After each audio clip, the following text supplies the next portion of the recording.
about the self-bias current references. So, current source self-biasing techniques. Today we'll discuss about the previous things what we have discussed is the techniques based on the simple voltage divider. This is resistor only divider and resistor MOSFET divider, MOSFET only divider. All those three things are going to be having disadvantage of power supply dependency, process and temperature variations. So we are now coming for the next stage where we are going to be generating power supply dependent references, power supply independent references. The three important types of current source self-biasing techniques are threshold voltage referenced biasing, diode referenced self-biasing and thermal voltage referenced self-biasing. First one is threshold voltage, second one is diode referenced, third one is thermal voltage referenced self-biasing. First we will discuss about threshold voltage referenced biasing. This is a circuit used to generate threshold voltage referenced self-biasing. Look at both circuits are exactly similar. Both circuits we have taken from the two different textbooks. That's why the PMOS in one textbook it is indicated with bubble, where the PMOS in other textbook is indicated with opposite arrow of NMOS. So the difference between the two circuits is nothing but first circuit is showing only we can generate current sources from this reference. Now the entire reference is nothing but this one. These two first two parallel branches are nothing but it will be giving the reference. So this circuit is nothing but reference, and with this reference we can generate any number of current sources by connecting one more transistor in parallel, by connecting one more transistor in parallel. Like that any number of transistors can be connected in parallel. If we are going to give same VSG for those PMOS transistors also, that will be giving the same currents or multiples of input current. So this circuit is nothing but reference, threshold voltage reference circuit. We can get any number of current sources by using this circuit. One current source indicated how to generate. Whereas not only current sources, we can get current sinks also by going through in this way. So this is not only if we have a threshold voltage reference biasing, at that time you can generate any number of current sources or any number of current sinks. Okay. Now we'll go for the circuit operation. M3 and M4 are going to be P MOSFETs, and M4 source and M4 gate and drain are shorted. For PMOS, always source will be at more positive voltage. So VDD is nothing but source side, and this is drain and it is gate. For MO and M4, gate and drain are shorted. That makes M4 transistor to be in saturation. So we can always ensure M4 is in saturation. For that one, the VSG is nothing but this voltage. This is the VSG voltage, VSVG, VSG voltage for M4 to keep the transistor in saturation.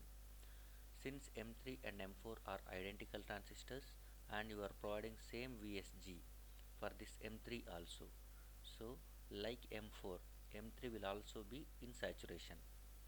So M4 will be definitely in saturation because drain and gate are shorted.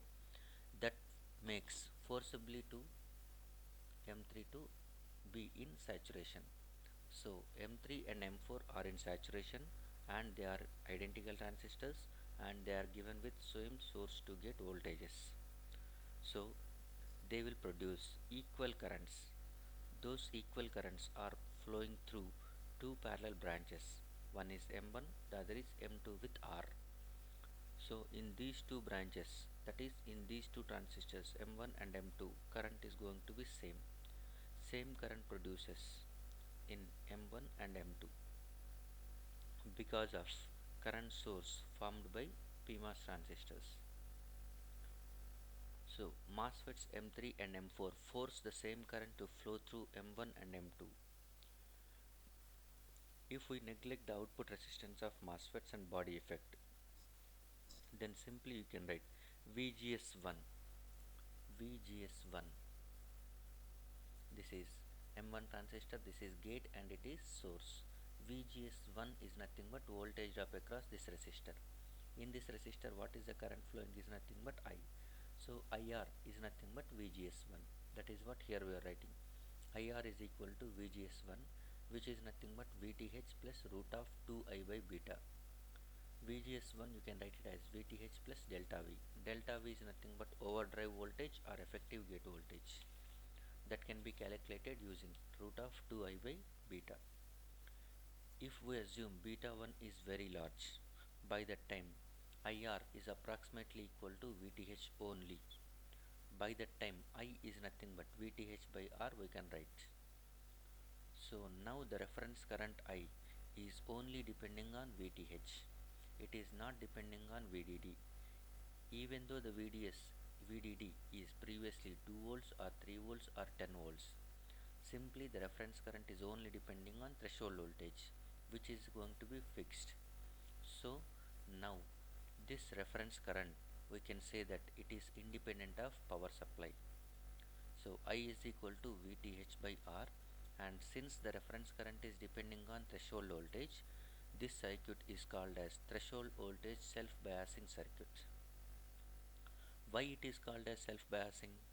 Because the output current is in turn depends on input current is in turn depends on output current. So output current depends on input current depends on output current. That's why it is going to be treated as self-biasing circuit. So the ultimate conclusion from this circuit is the reference current is independent of power supply. Next, how far it changes with respect to process.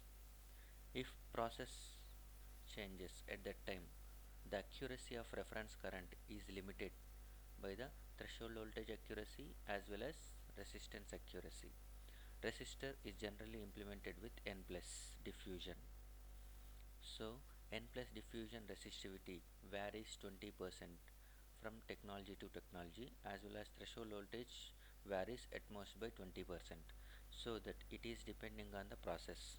The current is independent of power supply but depends on process, and it also depends on temperature, because resistor is also changes with temperature and threshold voltage also changes with temperature.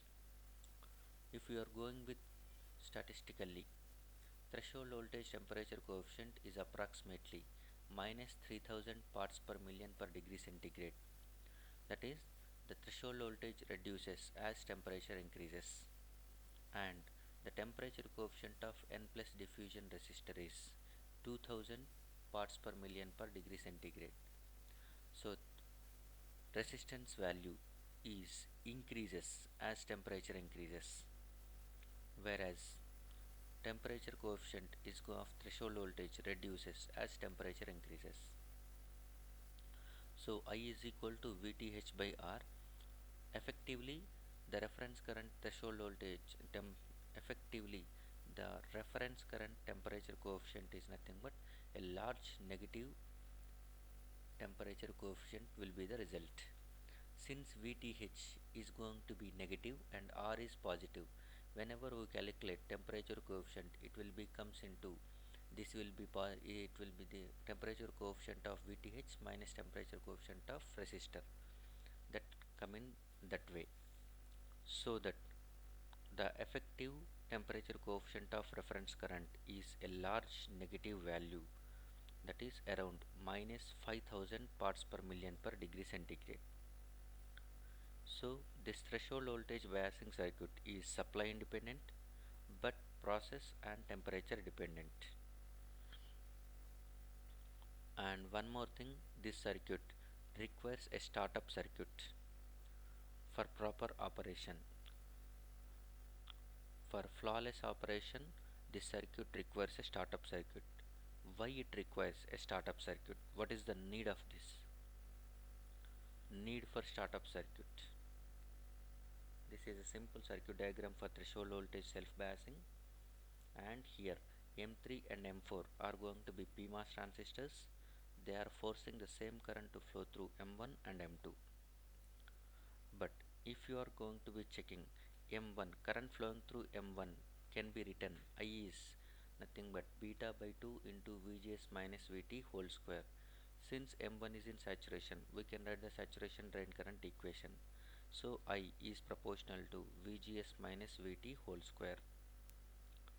And for the same VGS, the VGS whatever we have written in the equation for I, the VGS is now applied across R. So current flowing through R is nothing but VGS by R. Just look at these equations. ID1 is nothing but current flowing through M1. ID2 is nothing but current flowing through M2. So ID1 is nothing but depends on square of VGS, whereas ID2 is going to be proportional to VGS1. So ID2 is a linear relation with VGS, whereas ID1 is parabolic relation with VGS1. Both are going to be different variations. So both are starting from 0 and both will meet at one more point at point A. So there are 2 points where the circuit is going to be stabilized. One is at both are 0 currents, the other point is nothing but actual operating point. So the circuit operates at this point A. This is desired operating point, and whereas it is undesired operating point. So if somehow the circuit comes into operating point of B, at that time I1 is equal to I2 is equal to 0, it cannot able to come to point A. So desired operation point cannot be get back once the circuit went into point B. So to get back into point A, we require a startup circuit. Startup circuit will be working whenever the circuit goes to point B, and it will be gets back to the point A and it stops its operation. So the main function of startup circuit is to bring back the circuit to operating point A from point B. So we will see the circuit for startup and its operation now. Observe this diagram. This dotted line separates startup circuit from the threshold reference self biasing. So right side of the dotted lines is threshold voltage, threshold reference self biasing. Left side is nothing but startup circuit. So startup circuit will comes into existence whenever the threshold reference self biasing circuit will be at point B. That is when both currents are going to be zeros. Assume I1 and I2 are going to be 0, that is current flowing through M1, current flowing through M2 to be 0. By that time we can write both currents are 0, so that voltage drop across this one is going to be 0. So 0 voltage is going to be given to M1, that makes M1 to be off, and here it is M2 is also off since there is no current is flowing, so that this voltage is also at 0 volts.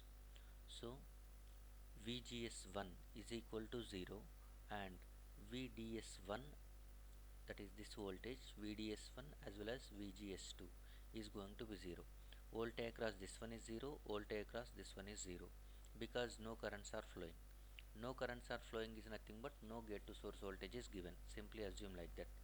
So that VGS1 is equal to 0, VGS2 is equal to 0. VGS2 is nothing but VDS1. At that point, whenever I1 is equal to I2 is equal to 0, now this startup circuit will comes alive, so that this VDD is now supplying current through M5, because M5 is going to be a transistor whose gate to source voltage is going to be sufficient enough to get a current from drain to source of M5, that is flowing through M1. Look at this one. Source of M5 is at 0. Source of M5 is at 0 and gate of M5 is going to be at some voltage. So VGS5 is going to be larger than threshold voltage of M5, so that supplies current. So a current flows from M5 from drain to source, and that is entering into M1. Whenever M1 current is starts to flow, that is whenever I1 flowing at that time, because of circuitry fed by this M3 and M4, equal current will result in M2. So as I1 starts flow, I2 also starts to flow, and as I1 increases, I2 increases. Whenever I2 increases, voltage drop across M1 increases. That is nothing but VGS1 increases. Okay, VGS1 is increasing is nothing but I1 increases. I1 increases is nothing but again I2 increases. That is VGS2 is going to be increases. I2 is increasing is nothing but VGS2 is increasing. So VGS2 is increasing is nothing but gate to source voltage of M5 is reducing, because this side is constant. The voltage across gate of M5 is constant, whereas source of M5 previously it was at 0. Now as the current increases, this voltage is also increasing. So the difference between gate and source of M5 is going to be reduces. And under stable state, whenever the circuit reaches operating point A, by that time I1 and I2 becomes equal, and M5 and M5 stops. That is M5 will become cut off, because whose gate to source will be lesser than threshold voltage by that time. And now the startup circuit is in the ideal condition. Ideal condition, it no more works. Whenever at any point, at any time, if I1 and I2 are becoming 0, then again startup circuit awake, and it will perform the operation of bring back to the operating point A.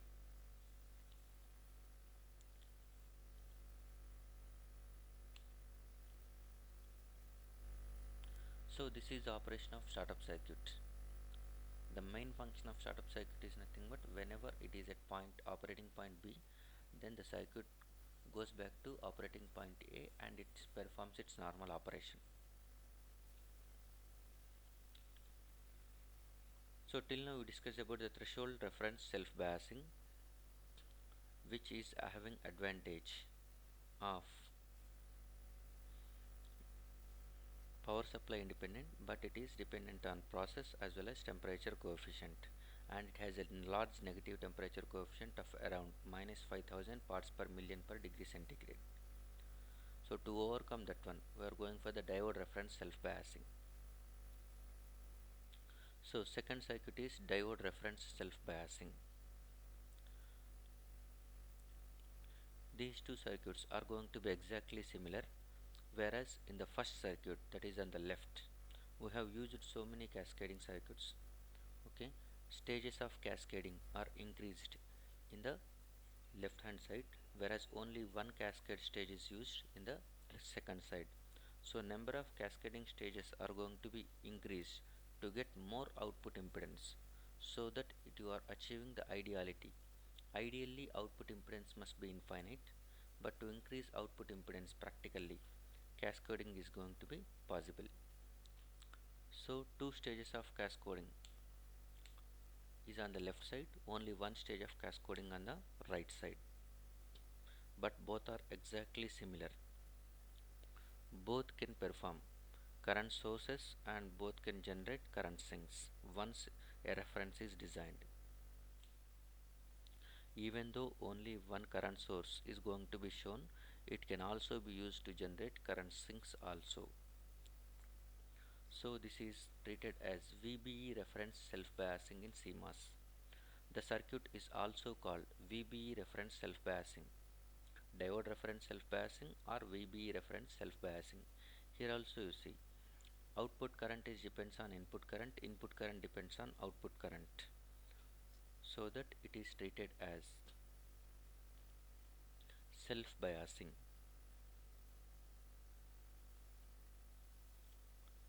So in this circuit what we have seen is nothing but one PNP transistor we have seen, that is in the left side it is indicated with D1, in the right side it is indicated with Q1.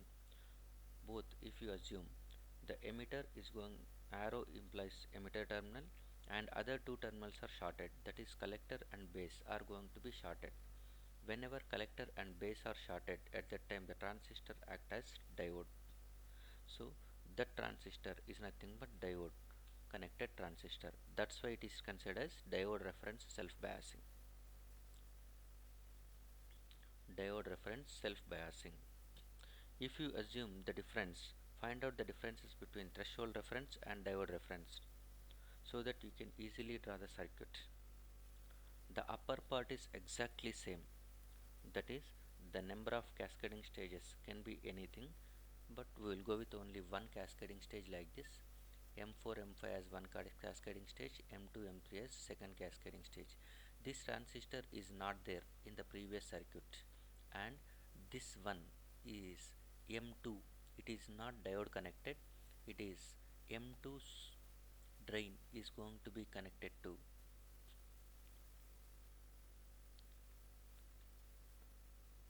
M2 drain is connected to the gate of M3.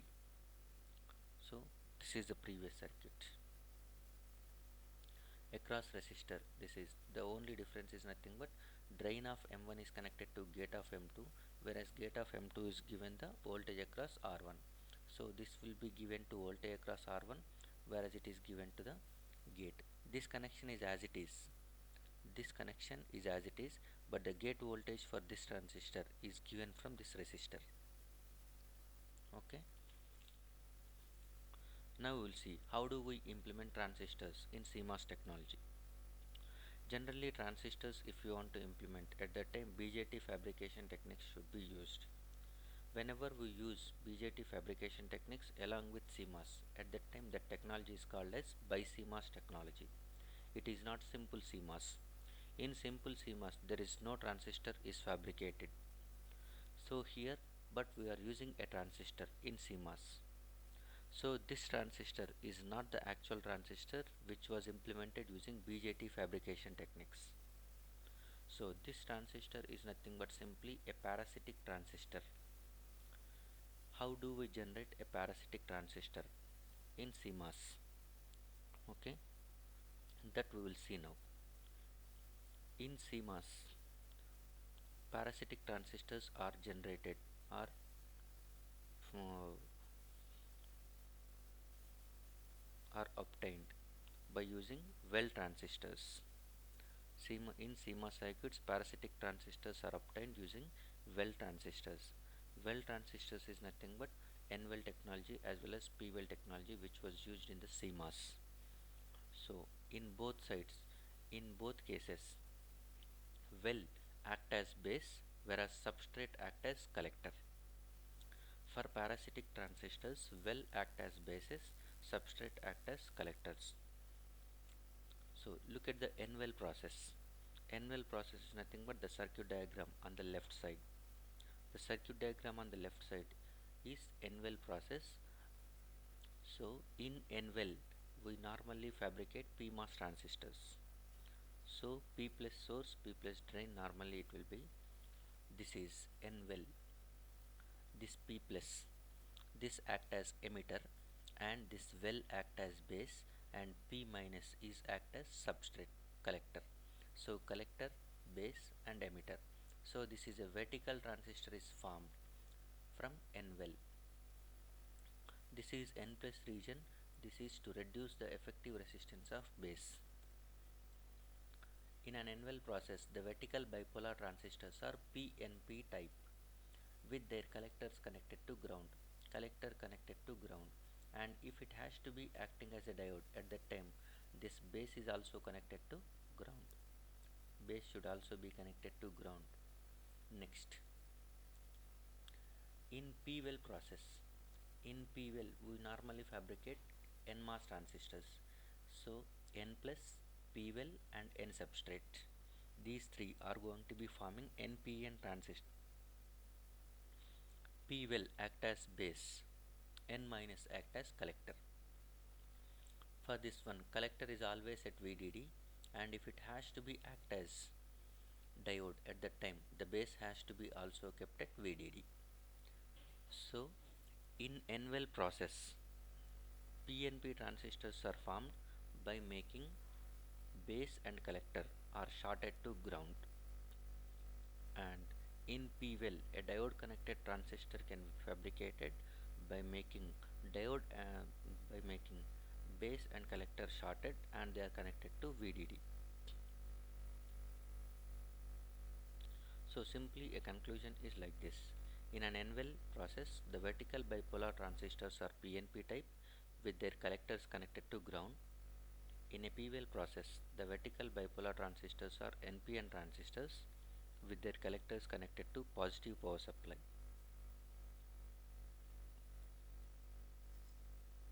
Now we will see the operation of this circuit. Two cascading stages are used from M1 through M8. So the number of transistors, 8 transistors, M1, M2, M3, M4, M5, M6, M7, M8. 4 NMOS transistors, 4 PMOS transistors are forcing the same current to flow through two branches, that is through diode 1 and through resistor R, and voltage across gate of M1 we can write like this.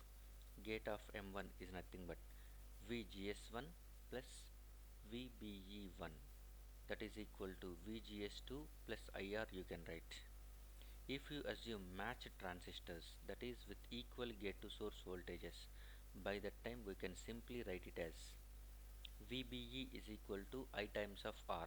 Voltage drop across this R is nothing but voltage drop across this VBE. So VBE is equal to IR you can write, and I is equal to VBE by R. VBE is nothing but voltage drop across that diode. So that the circuit name has come like that, diode reference self biasing.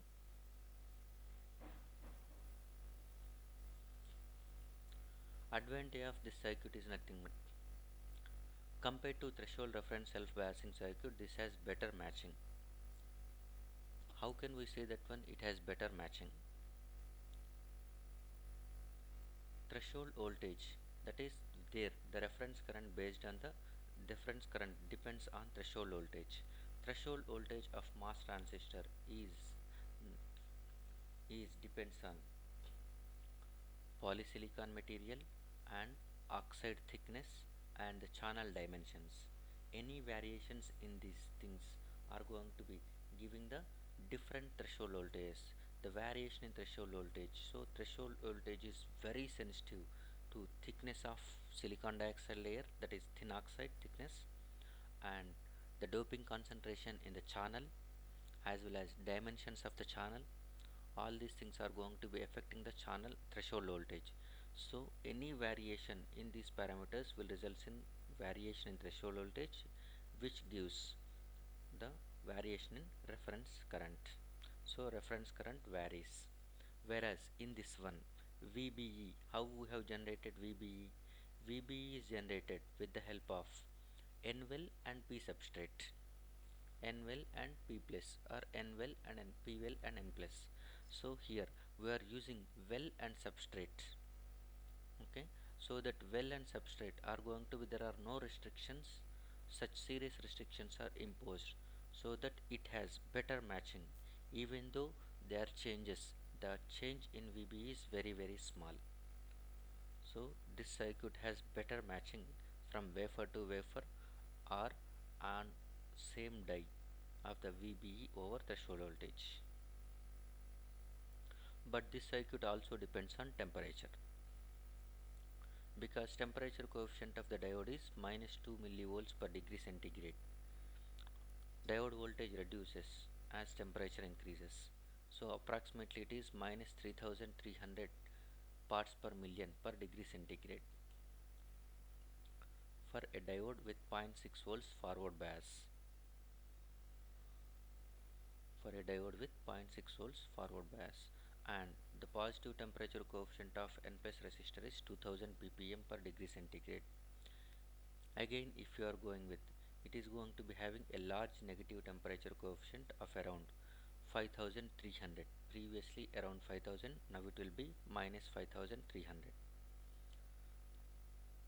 So both temperature coefficients are almost equal, previous circuit and this circuit, but this circuit has one advantage of better matching compared to threshold reference biasing.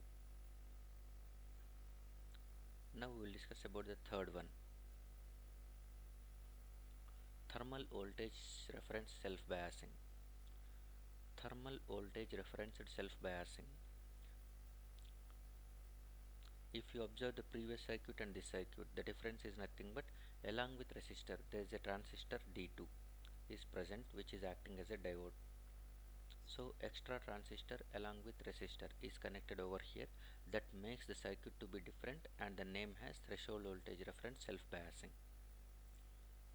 And again M1 through M8 transistors are going to be forcing the same current to flow through diode 1 and diode 2, and diode 2 is given with K times larger emitter area than diode 1.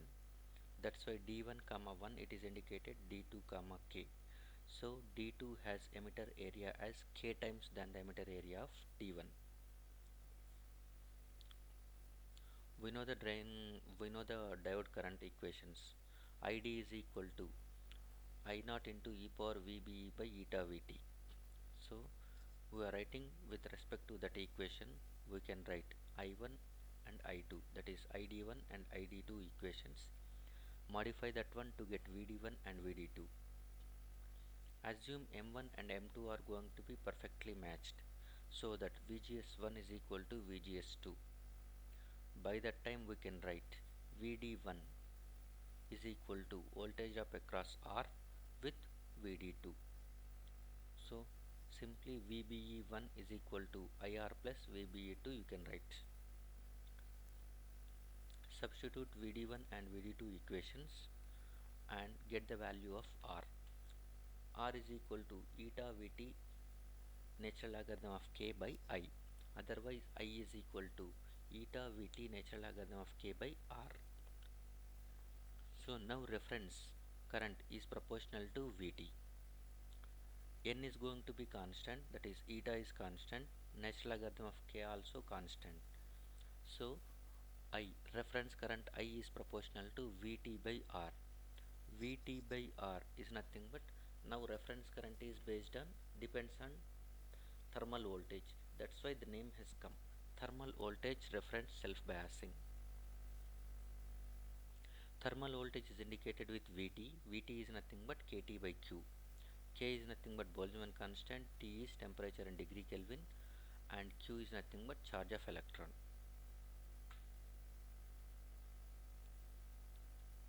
So R can be written eta Vt ln K by I, or I is nothing but this one. Now the current is proportional to Vt. Vt is nothing but it is proportional to temperature.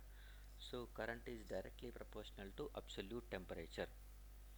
Current is directly proportional to absolute temperature, so that this circuit is also called as PTAT circuit. PTAT, proportional to absolute temperature. PTAT stands for proportional to absolute temperature. The disadvantage of this circuit, since the voltage drop across R is very small, voltage drop across R is very small, so that mismatches in VGS1 and VGS2 will give rise to large variations in reference current, and susceptibility to externally coupled noise across R. Susceptibility to externally coupled noise across R. Advantage of this circuit is nothing but the reference current of this circuit has less dependence on temperature. The temperature coefficient of this circuit is small. So we will see temperature dependence of current I is given as Tc of I is equal to 1 by I into di by dt, that is nothing but 1 by Vt into dou Vt by dou t minus 1 by R into dou R by dou t.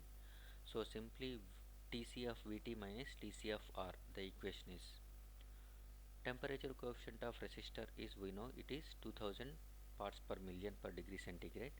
Temperature coefficient of thermal voltage is around plus 3300 parts per million per degree centigrade. Here I out is equal to Vt by R. Vt is threshold voltage, R is resistor. Both are having positive temperature coefficients, whereas in previous cases I out is equal to Vt by R, or I out is equal to VBE by R. Vt and VBE are negative temperature coefficients, whereas R is positive, so that effective temperature coefficient of reference current is large negative. But here Vt is also positive, R is also having positive temperature coefficient. So effectively the temperature coefficient of I reference is reduced. With numerical values we can say that temperature coefficient of this reference is around 1000 parts per million per degree centigrade. Out of all these three circuits we have discussed today, self-biasing current sources, all are going to be depends on temperature. All are power supply independent, but all are dependent on temperature.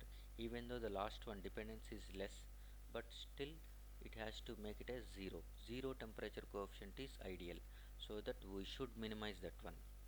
So all are going to be depend on temperature, and the temperature is also temperature dependent is nothing but as temperature changes, reference value is going to reference current is changing. So to make 0 temperature coefficient there is one more circuit possible, that is nothing but band gap references, that we will discuss in the next class.